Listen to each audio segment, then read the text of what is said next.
はコントローリングザブロードキャスト。For the next hour we will control all that you hear.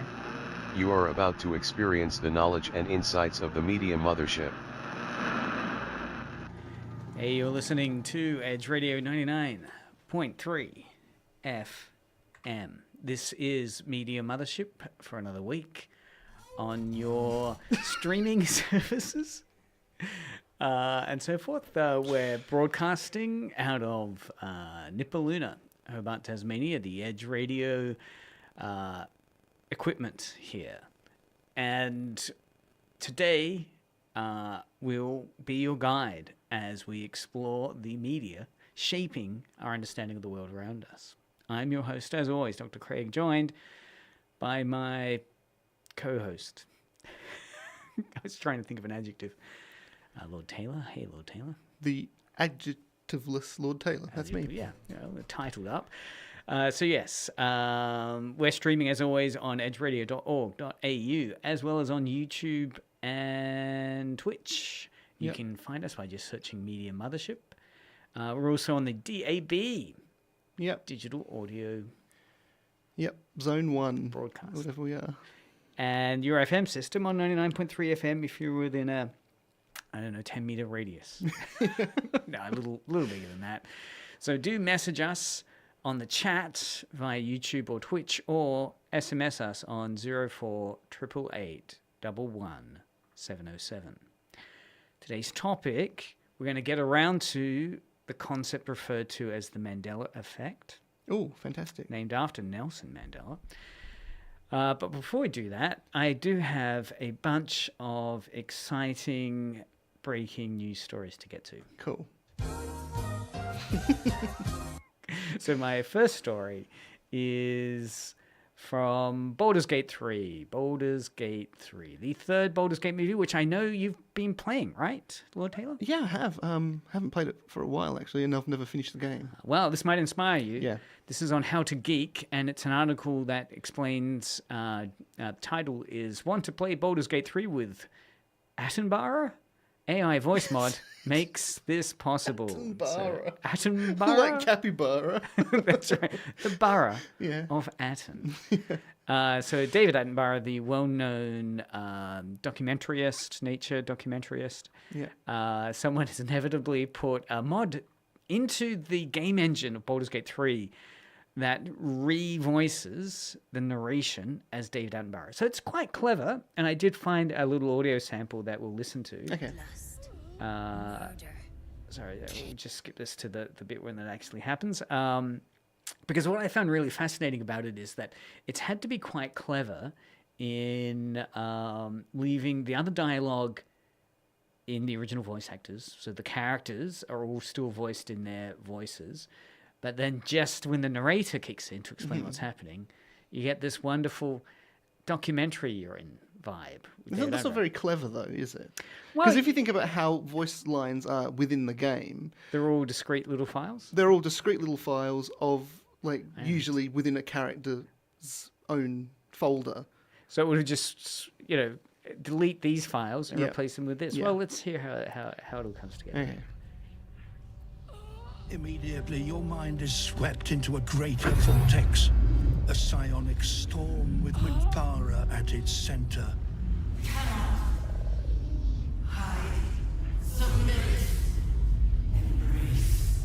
Her torturers are not dominating her. They are destroying her mental defenses and exposing her to something else. The absolute. Well, have you got to that scene yet? Yes. So, what do you think? The David Attenborough voice, does it transport you as if you're in a documentary? I mean, it's pretty good, but at the same time, it doesn't sound enough like him.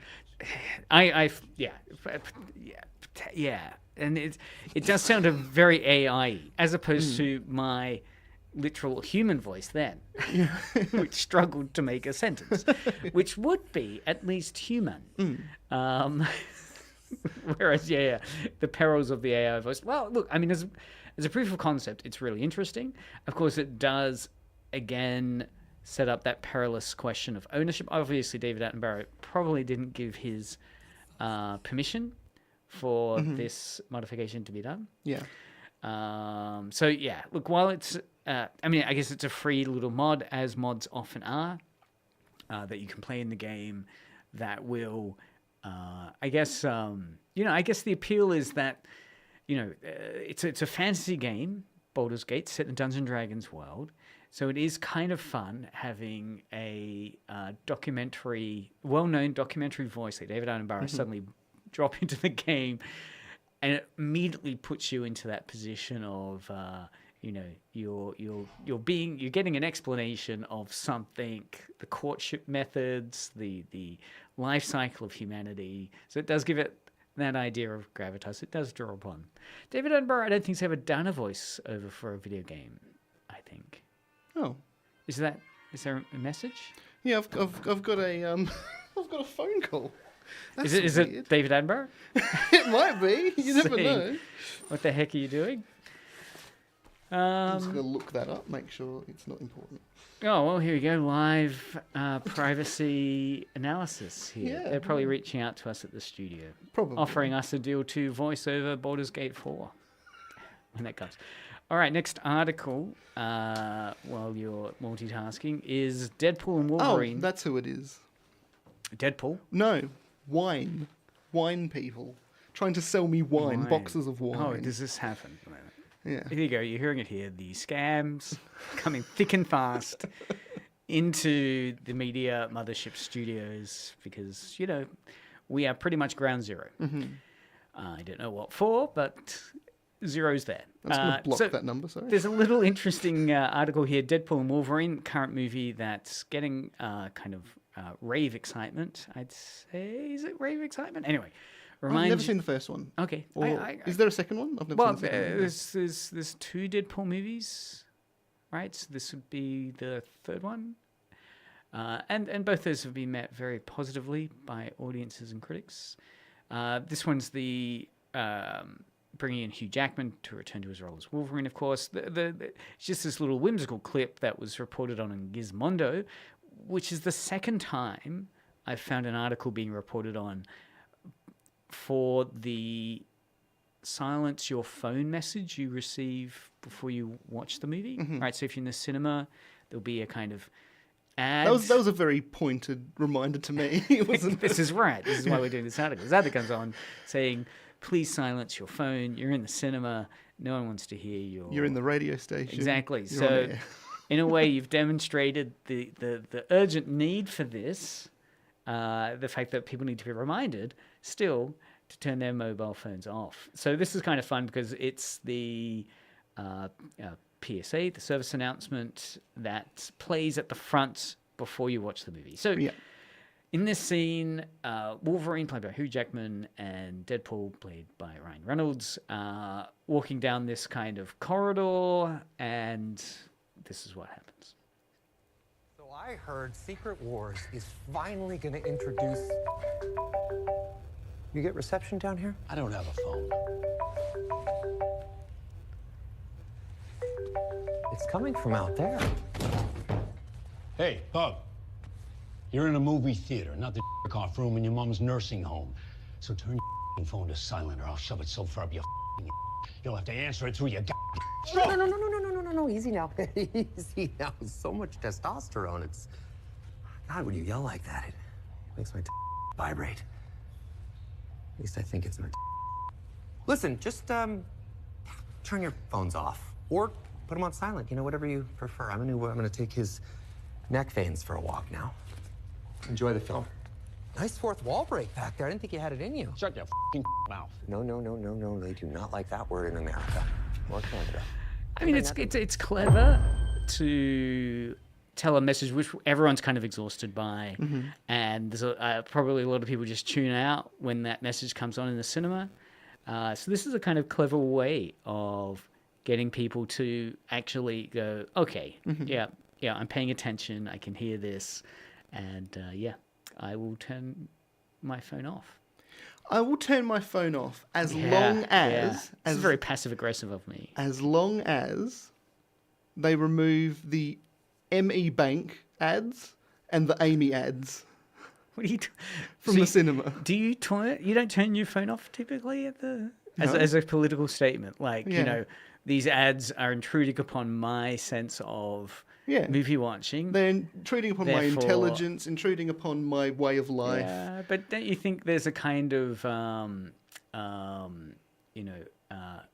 collective morality there, that you're also annoying other people around you? Yeah, For but whom- come on, I'm a millennial.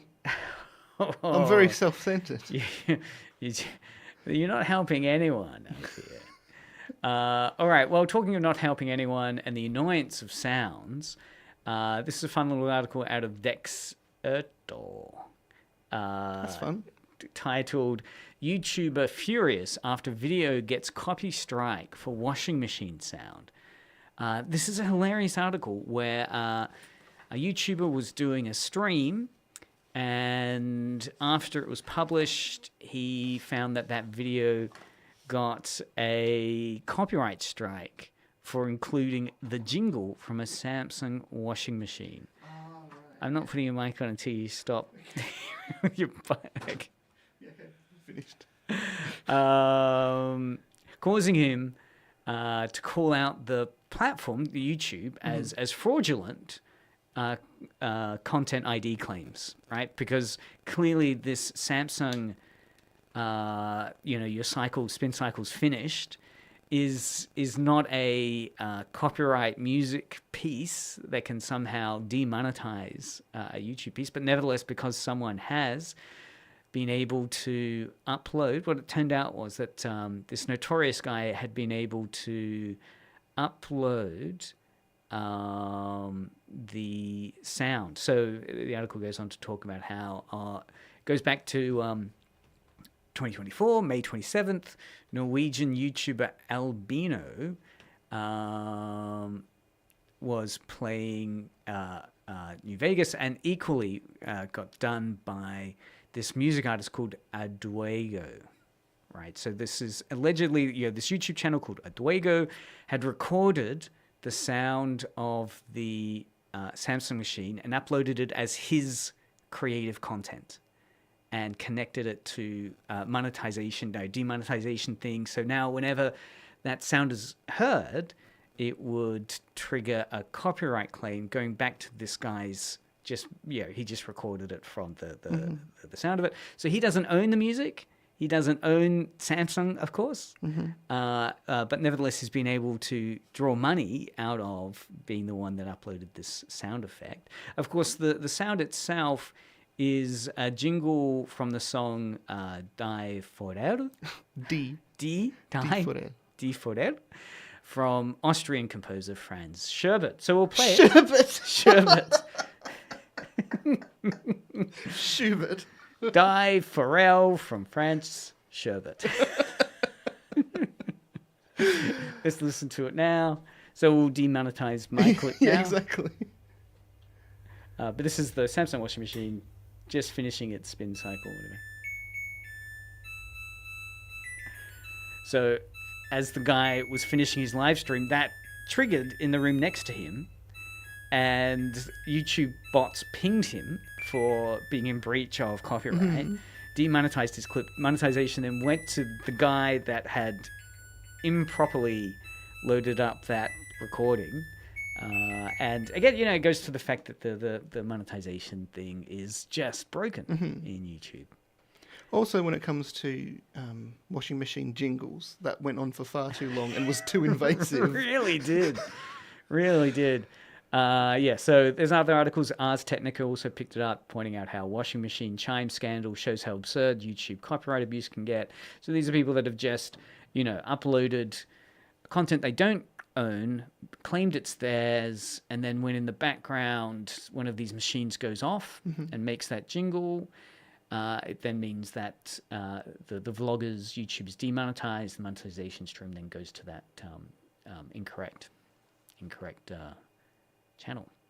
So let's see what happens to our channel now, the Media Mothership one. Oh, it's going to go down, definitely. But I want to join that bandwagon and rage against the machine, saying, yes, I too have been abused. Next article from Gizmondo. Nice little article, kind of transmedia, right? Transmedia storytelling, how a prop can be a storytelling device between movies. So Viggo Mortensen snuck his Lord of the Rings sword into his new movie. The history of violence actor put Aragorn's sword Anduril into the Western movie he's currently making called The Dead Don't Hurt. So Viggo Mortensen, of course, was the famous character of Aragorn in Lord of the Rings. And there's a fantastic sword that he wields. Turns out that he was able to keep that prop after the movie. There he is filming now a Western, so not a medieval fantasy at all, but there's a dream sequence involving a knight, and he has to ride a horse and so forth, and he thought, I'm not really a fan of this sword that I've been given from the prop department. Hold on, I've got the perfect sword.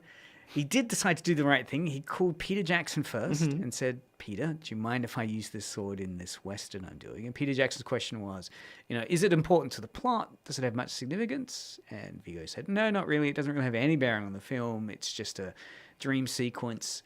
And Peter said, look, that'll be fine. Probably then saying, look, if it's not a central part of the film, then you're not exploiting, the creative talent from Lord of the Rings. It's just a spin-off. And Viggo, interestingly, in the article was saying he went to ask for permission because he knew some fan out there would recognize it. Yeah. Even though it's not at all recognizable, he was saying at first, right? It's in the hilt and so forth. So Peter Jackson said, no, call the studio just to double check. So the studio in this case was also happy to collaborate. That's very surprising. Very surprising. So now, in the film The Dead Don't Hurt, will be the sword from Lord of the Rings from the character of Aragorn. And maybe there's some fan theory that'll link those together now as a central universe. Because there are those various kind of films which fans have then theorized are all related. Like there's a connection between X-Files and I think LA Law, because one side character actor, was appearing on all these different dramas. The Tarantino universe is meant to be all connected because various props appear in all the movies, from Inglourious Bastards to Pulp Fiction, Reservoir Dogs, a packet of cigarettes, for instance. So yeah, why not swords? Exactly. Why not swords? All right. Well, that's the main news bits. Oh. So close. Had those first couple of beats. Actually, I want to just jump ahead a little bit because one of the things I've been collecting, or I came across this really fun website called The 50 Hilarious Moments from Live TV. And the reason why I think I empathized so much with it was that we do various errors ourselves on this show. So I just want to play 2 or 3. There's 50 of them.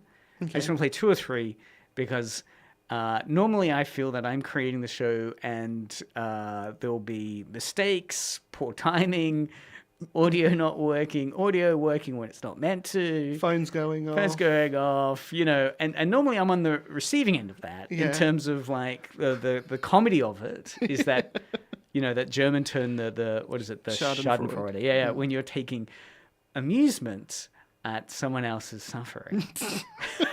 Right? So I was going through this article on Gizmondo, 50 Hilarious Moments from Live TV, which was... Why do you put the N in there? Which one? Gizmondo. Oh, Gizmodo. Yeah. Ah. Well, I obviously am doing the Mandela effect. I always thought, so the Mandela effect, just jumping ahead for a spoiler, is where you're convinced something's real and it's not, right? So you'll get around to some examples of it. But in this case, I actually always thought it was Gizmondo. It's Gizmodo. All right, so there's my own Mandela effect where I was convinced it's something, but it's not. So Gizmodo basically curated this list from Twitter, which was a question that was posed about what are the funniest things you've seen on TV. And they're all journalists. And what I love about the clips that we'll just have a quick listen to, just as a bit of a palate cleanser, because I feel like I've made enough mistakes now. I need to laugh at someone else's misfortune. Is this idea of, laughing at people's mistakes and embarrassments. So is this like mainly American-based stuff? Yeah, there's a few some Australian. Carl Stefanovic? Yeah. There's a Carl Stefanovic, midway through, which is fantastic. So it's pretty global. And it is so fascinating to reflect on why they're so funny. Why it's so funny looking at the blunders of others. Yeah. So the first one is just this, like when you're reading from a script and the caption for it on Twitter, is anchor tip : you should pause before reading the top story. All right. So this is from an anchor on a TV news broadcast. Reading out the breaking story or the top of the news story for the Eyewitness News. Good evening, I'm Ken Bastida. Dana is off tonight. He was murdered and then set on fire while celebrating his birthday. Just the delivery is spot on. Good evening, I'm Ken Bastida. Dana is off tonight. He was murdered and then set on fire while celebrating his birthday. It's the lack of any pause. Yeah. Even just a 2-second pause. As we know on radio, dead air is death, right? Silence is death. So I sympathize with wanting to make sure you're not doing silence, but in that case, running straight into, saying one person won't be there. This one is something that I fear I lead you into quite a lot, where the co-host is not up to speed on what the stories are that are covered and chimes in with a point which, if they'd known what the story was, they would never, ever have made. So this is from Island AM. It's a breakfast morning news show. And you're very welcome back. Now, author Seamus O'Reilly was just 5 years old when he and his 10 siblings... 10 siblings? ...sadly lost their mum.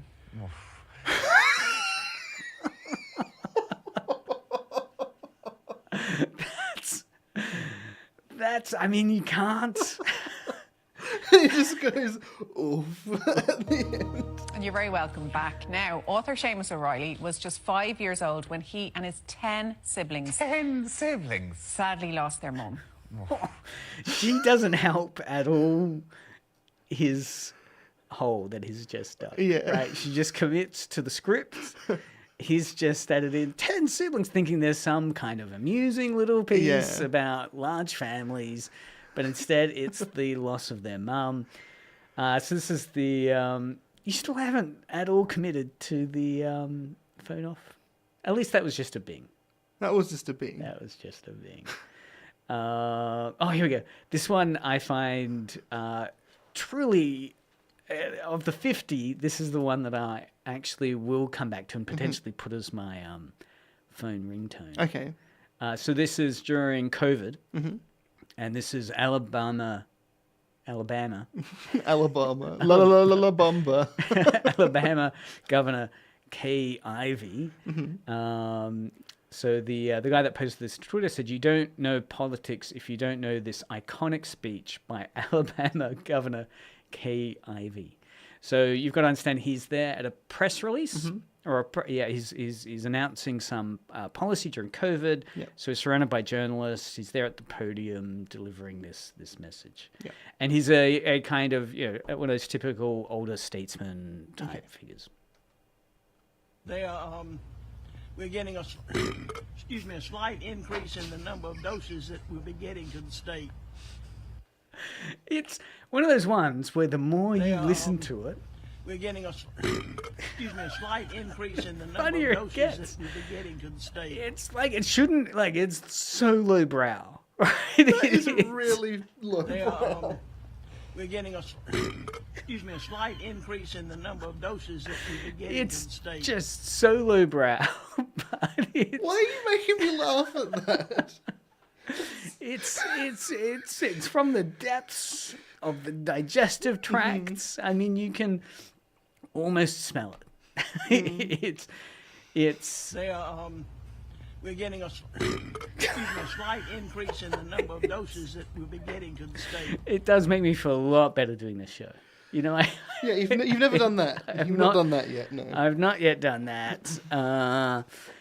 So, yeah. I mean, look, I've found that immensely amusing. If you are having a rough day, it's worth tracking down on Gizmodo, the 50 hilarious moments from live TV. There's tons of others. We'll play some other highlights in future episodes as I need to relieve my own sense of embarrassment and mistaken screw up. All right, so next up on the points of discussion. Sorry, just getting around to... Right. So, Mandela effect. How masses of people can have the same false memory. I want to introduce this just with a short clip that explains it. Hold on. From the... yeah. Oh, you want to get rid of the trending videos. Yeah. So here we go. The Mandela effect refers to a phenomenon in which a large mass of people believe an event occurred when it in fact did not. The term Mandela effect was first coined in 2009 by Fiona Broom. Broom was at a conference talking with others about how she remembered the tragedy of former South African President Nelson Mandela's death in a South African prison in the late 1980s. However, Nelson Mandela did not die in the 1980s in a prison. He passed away in 2013. Broom learned she was not alone. Other people remembered seeing news coverage of his death, as well as a speech by his widow. So why does this happen? One theory suggests the possibility that alternate realities exist and are mixing with our own timeline. It gets so weird, right? It's just the first thing is there's multiple realities and we're just bleeding through into them. Straight into conspiracy theory. That is odd that it commits to the strangest of all the possible ones. But what I want to do is play a few clips. Sorry, I just realized I haven't queued up the one that I need to. Oh, that's good. There we go. A few clips, because one of the ones which many people might recognize, is the one that I came across recently from Thought Catalog, which was the movie Seven. Yep. Headline is 7 fans have found a crazy Mandela effect. So again, as was just explaining in that clip, Mandela's effect is when you believe absolutely for certain something is true, but it turns out it's not. So it's based on the idea that many people believe in 1980-something, Nelson Mandela actually died in jail, whereas that was not the case. He died later in, 2013 or something. So 7 fans have found a crazy Mandela effect. Is your memory wrong about this iconic scene? So we'll set it up by playing the iconic scene. I'll just try to find the shortest. Here we go. Okay. Put the gun down. I saw you with the box. Language warning. Because I envy your normal life. Put the gun down, David. It seems that envy is my sin. No, what's in the box? Not till you give me the what's gun. in the fucking box? Give me the gun. Yeah, so that's that end scene. Have you seen 7? No. Oh, okay. I don't know what's going on. Right, well, see, it's a detective procedural film and highly taught film, really worth watching. Mm-hmm. It's got this really iconic scene at the end. So spoilers ahead. Sorry, Taylor. Yes, it is an old movie, though. So at the end of the movie, a box is delivered to this desert location in the middle of nowhere. And our killer's there. And the 2 police officers, one played by Bruce Willis and the other played by Morgan Freeman, get this delivery of a box. And as we could hear there, the Brad Pitt characters say, what's in the box? What's in the box? Morgan Freeman opens the box. What was the full quote? What's in the box? Yeah, okay, go on.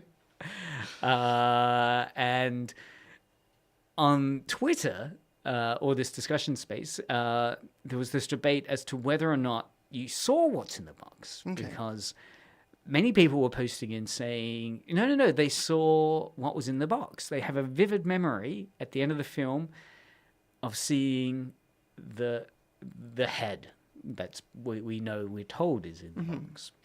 But this big debate go on, and it turns out actually we never do see in the movie what's in the box. But it was a case of people absolutely convinced that no, there's definitely a version of the movie where you see the head that's in the box. But there is no. But no, the film version that is the one that's out there does not reveal. No director's cut. No director's cut. No nothing. The other one, again from cinema, this Mandela effect from The Silence of the Lambs will blow your mind. Which I've never seen before as well. But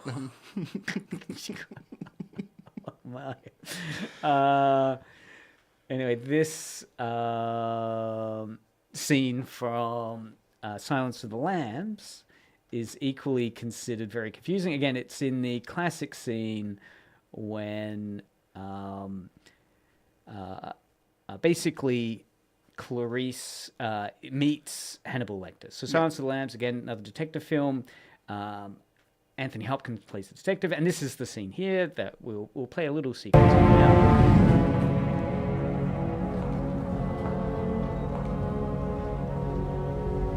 Good morning. Dr. Lecter, my name is Clarice Starling. May I speak with you? You're one of Jack Crawford's, aren't you? I am, yes. May I see your credentials? Certainly.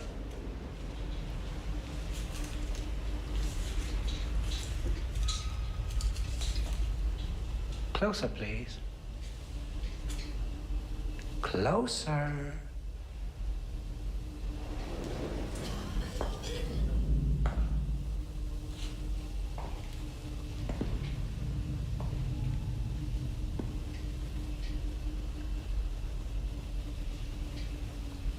That expires. So in that scene, where we first have Clarice Starling meeting Hannibal Lecter, and everyone is convinced that that scene begins with Hannibal Lecter saying, "Hello, Clarice." Yeah. But he doesn't. He says, "Hello."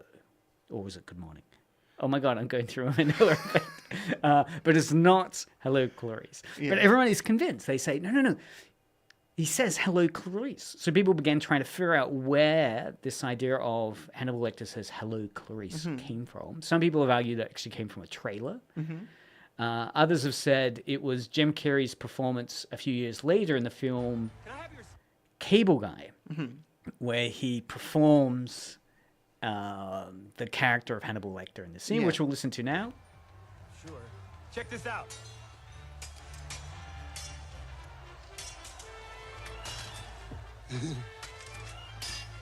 Silence of the Lambs. Hello, Clarice. It's good to see you again. So many people think, those types of comedic performances kind of entrenched this idea of "Hello, Clarice" being the line from the film. And again, causing all of this debate as to whether or not that really is the line or not. Equally, I guess, in cinema, the other big classic one is, does Darth Vader in Empire Strikes Back saying, "Luke, I am your father"? Have you seen Empire Strikes Back? Yes, of course I have. Just in case. Is the line "Luke, I am your father" in the movie? Probably, but it might be a big gap between Luke and I. Let's listen. So this is an interview with James Earl Jones, who voiced. Because he definitely says, "I am your father." I don't know if he says Luke. See, that's right. This is the I'll confusion. never join you. If you only knew the power of the dark side. When I first saw the dialogue that said, "Luke, I am your father," I said to myself, he's lying. I wonder how they're gonna play that lie out. Obi-Wan never told you what happened to your father. He told me enough. He told me you killed him. No. I am your father. Say what? No!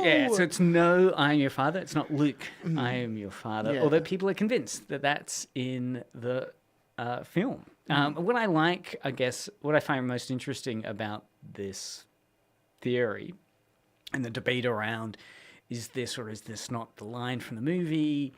Is this because I mean other examples are people are convinced, for instance, that New Zealand's location is to the northeast rather than southeast of Australia geographically. Pikachu's tail.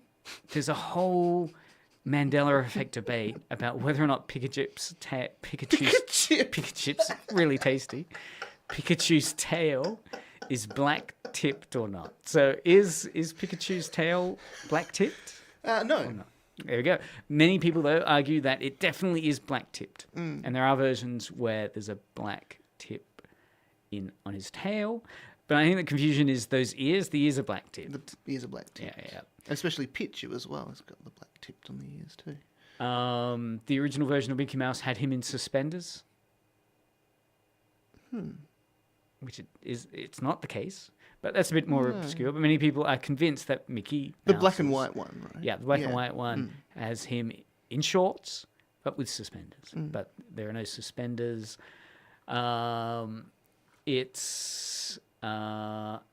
then there's various, logos for companies. They Fruit Loops and and then movie titles like Play It Again, Sam. Not in the movie. Many people are convinced it's in the movie. But it's in a lot of movies now because people will use that thing that people think are there and say Play It Again, Sam in heaps of other different movies. This one I quite like. It's the Monopoly board game. And many people, does the Monopoly board game guy have a monocle or not? So many people say he doesn't have a monocle, and other people argue he does have a monocle. The images you see from him have no monocle, though. But some people say, no, there's definitely a monocle in one version. Others argue that it's probably confusion with another character in the US called Mr. Peanut, who does have a monocle. I don't think we got that brand here. But it is, again, the explanations just fascinate me for it. The idea that these are either, at the more extreme version, which the YouTube clip decided to start with, these are parallel worlds. This is convincing data that there are parallel worlds because enough people are convinced that there is a version of Monopoly which has a monocled millionaire character. That's the more extreme. The more common ones are this idea of, from psychology, like a false memory. This theory suggests that, a false memory is formed from external factors, such as with the case of Hello, Clarice, where you watch a movie where there's a joke about Silence of the Lambs, and he doesn't do the right line, but he just does a line. And that false memory then gets connected to what really happened in Silence of the Lambs as dialogue, which is not the case. Misinformation effect occurs when information received from an event can alter one's memory of the event itself. It's a form of retroactive interference where newer information impacts on the accuracy of the older memories. So in cases like, I guess literally the Mandela effect, where later on you're given information about, no, he didn't die, and that then changes what your memory was of that death to begin with. Confabulated, so where your memory has been fabricated, distorted, or misinterpreted by memories about yourself, which you didn't consciously want to deceive yourself from, but you begin to think of this version of what happened that day, and the small stories you tell about what happened that day, you confabulate a kind of whole number of things which happened into one day, which was not on the one day. The ones which we're looking at here with the Mandela effect are often linked to this idea of a collective false memory, because it's something about the fact that you won't be alone in this theory. There's others around you that start chiming in on Twitter saying, no, you're definitely right. He says, Luke, I am your father. And there's definitely a version out there that somehow has been now erased, which has that as the dialogue. Or the other one, actually, that's more recent is the... there was an interesting interview with on the what is it, the Graham Norton show, talking about the Lord of the Rings films, and if it's run you fools or fly you fools. I'll just play this clip. It's quite interesting again because don't miss an all-new episode of the Graham Norton Show. play it from. Okay, because but they sometimes shout out and because there is a superfan at the end of the couch who you do have an annoying question. Well, I don't know about annoying. You have a question. I don't know. So this is it's a panel discussion. So Ian McClellan. Ruin that name that much. Just McKellen. Ian McKellen is there being interviewed. He, of course, played Gandalf, and then there's a number of other actors. So when we were on set with our movie, I was often getting into debates with Joel Fry, who's an actor who's in the movie, a brilliant actor, and I believe that the line from Lord of the Rings is "Fly, you fools," but he was just constantly telling me it was "Run, you fools," and I was like, "No, it's fly. It's definitely fly." But maybe you could clear it up for us. Fly. It is fly. You win. But just for the nerds and hobbits among you, it is not you shall not pass. Tolkien didn't write that. He wrote you cannot pass. And I got it wrong, but I'm rather stuck with it now. That's amazing. So I find that interesting. That again, there's kind of two Mandela effects. Well, really one, which is he says, "Fly, you fools," and not "Run, you fools." But that's not. I've never heard anyone who thinks that it's "Run, you fools." Well, there are. It does turn out there's. I mean, again, it's because you're right. I mean, and for most people, exactly, "Fly, you fools" is the dialogue. But if you, I mean, look, we'll listen to the original. It's not that. You shall not pass. So that, of course, cannot pass. is interesting now. Yeah, that it was Ian McClellan saying he made a mistake. Right, it was scripted. I assume the script was the same as in the book. So Tolkien, right, you cannot pass. And he said he did not say you cannot pass. He said you shall not pass. So many people now think that's going to be in the book. That's in the book, but it's not. But in this case, both versions exist. However, there could be a debate in a quiz show, with people saying, "Well, are you talking about the movie or the film?" Anyway, so here's the scene with the Fly, you fools.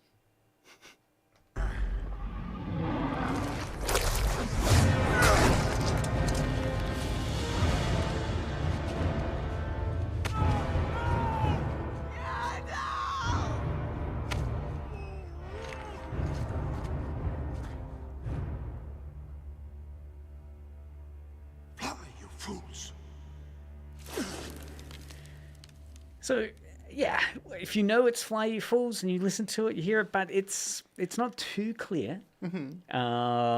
And, yeah, it's one of these cases of many people getting into these arguments, saying, no, there's definitely a version that says, "Run, you fools." There isn't, but...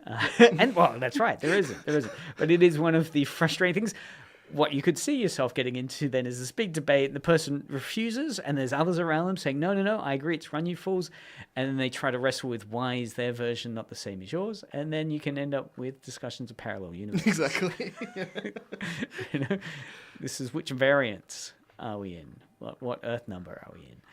But it is, I mean, look, and there are moments like the what is it, the Yancey and Clancy debate and the blue or gold dress, where there are experiences you can have which your reality is not shared by someone else, and that is factually proven that both realities exist at the same time. The Yancey thing is, if your hearing is bad or if you're older, you will hear Yancey. And if what are you talking about? I don't know what this is. I'll play a clip of it. Are you sure it's not Yanni? Oh yeah, and Laurel. It's Yanni.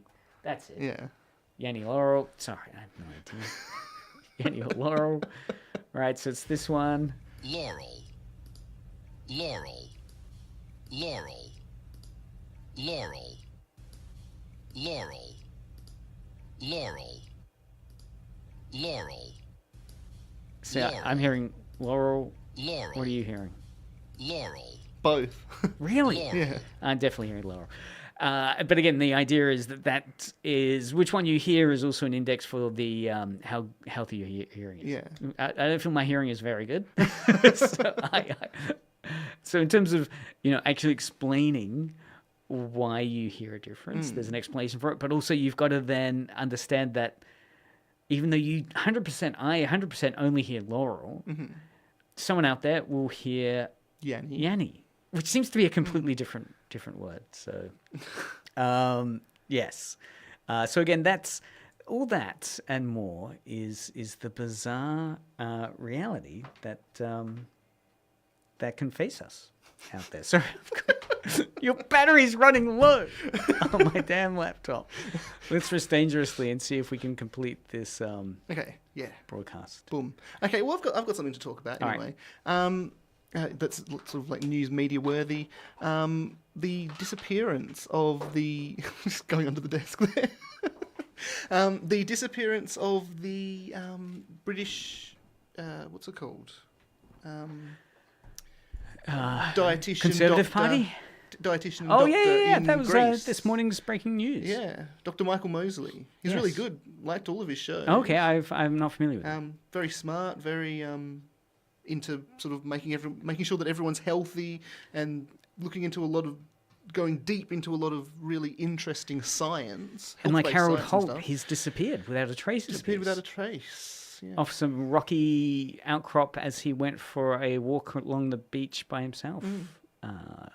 Weird. Yeah. Very So weird. again, we hope that he's found. Yes. And a good reminder that if you are going anywhere alone, it's always a good idea to carry an EPIRB, even if you're not on the water. Yes. What is an EPIRB? EPIRB is like you have to do all these complicated things, press a button, and you usually do it when you're out on the sea, and it sends up all of this distress into the air, which is then picked up by the network of satellites. So it's from like a all digital countries, and then they can pinpoint where you are, and someone will come and get you. Right. Yes. Well, we could do a show about tracking. Yeah. But thanks for listening. So this has been Dr. Craig and Lord Taylor again for another episode of Media Mothership on Edge Radio. Show notes will be available on the episode description at YouTube or your podcast provider of choice. Next week, we're going to have some indie filmmakers in. Guys we've had in before, Daniel and Edward, and their main actor, talking about their new film project, which is coming to an end. So I'm not going to be here next week. We're going to have 3 people in. I think you can remote call in. You could be a call in by Skype. And how would you play that out? Well, what do you mean play it? Like I have it on the computer. I have Skype on the computer, and then I'll answer the call on the computer. Wow. Okay. Very high tech. You can find out more about Media Mothership on Facebook and Instagram. Keep listening now to Edge Radio. Coming up next is K-Pop Unlimited with DJ TJ and DJ CJ. Yep, the very best. Very best. What is a hook for K-Pop Unlimited? What could hook listeners in to listen for the next hour? Let's listen to some good music, people. Wow. Is this like a southern K-pop? No. And we're going to listen to any more K-pop from the north? No. Propaganda. I don't know of anything apart from the one that we played last week. It's probably not pop. All right. Thanks for listening, and listen now to the Edge ID. Edge Radio. The Aged Care Volunteer Visitors Scheme is a government-funded service provided by Lifeline Tasmania.